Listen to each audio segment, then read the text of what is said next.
Well, apparently, get this, the Home Office are going to be shaking things up with some plans that could see migrants losing access to benefits unless they become British citizens. But hang on a minute, correct me if I'm wrong, but I'm pretty sure a few years ago, didn't the government say that people who came over here wouldn't be entitled to any benefits for 5 years?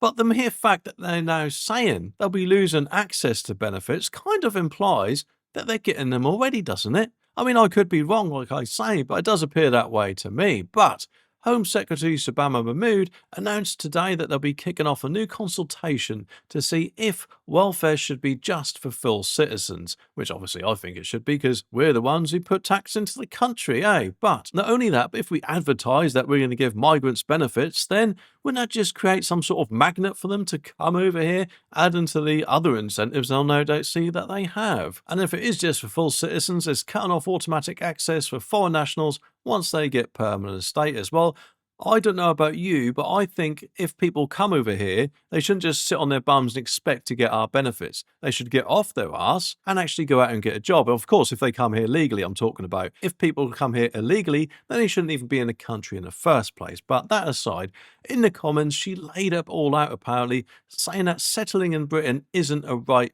but a privilege, and that needs to be earned. She pointed out that the massive influx of migrants has put a lot of pressure on local communities. Well, I don't know about you, but I'm glad Labour has removed their head from their bums and actually is looking around and seeing what is going on. And it's not just communities as well, it's a lot of doctors' waiting lists and emergency services, which is basically all over the country, isn't it? Surely. The consultation is apparently all about figuring out what rights will be given and suggests that benefits might not be available to those with settled status, saving them instead for those who have become British citizens. And this plan is part of the biggest overhaul of the settlement system in nearly 50 years, if it actually happens.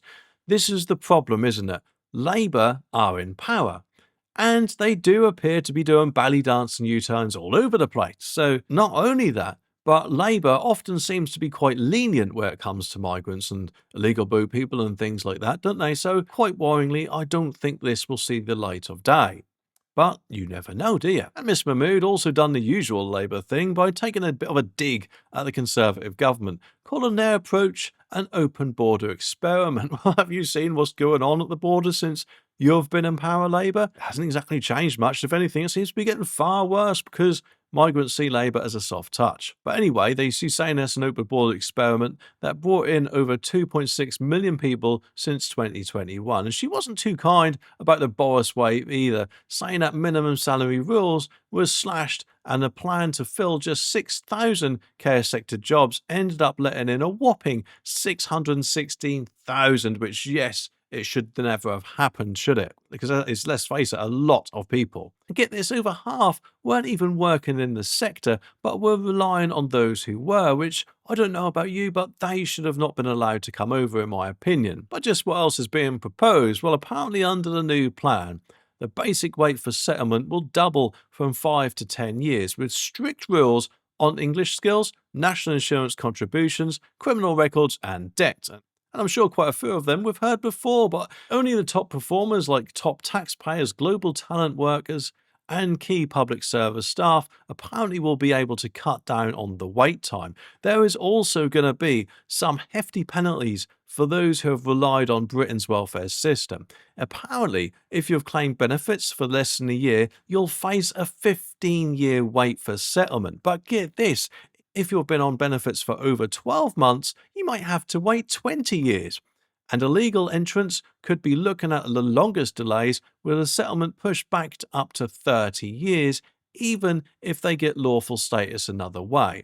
The thing is, though, what's changed? Because yes, admittedly, they have to wait that amount of time, but they're still in a bloody country, aren't they? And don't get me wrong, I'm not talking about the people who have arrived here legally. They have a legal right to stay. I am talking about all the illegal boat people coming over here from the safe country of France, because obviously France is not at war, and therefore they shouldn't be here. But if they're now saying you have to wait here for 30 years before you're given citizenship, then doesn't that mean they are happy for them to still be here for that amount of time? I mean, hopefully I am wrong with that, but That is how it seems, in my opinion. For those, though, who came in under the old post Brexit health and care visa rules, especially lower qualified workers, there is a 15-year baseline wait. Importantly, these tougher rules will apply to anyone already in the UK who hasn't secured indefinite leave to remain yet. Plus, Miss Mahmood assured everyone that nothing will change for those who already have settled status. And she wrapped it all up in a nice little bow, saying that those who will see migration as part of modern Britain's story, they need to prove it can still work. And she wants newcomers to contribute, play their part, and enrich national life. But anyway, what do you all think about this? Let me know down in the comments.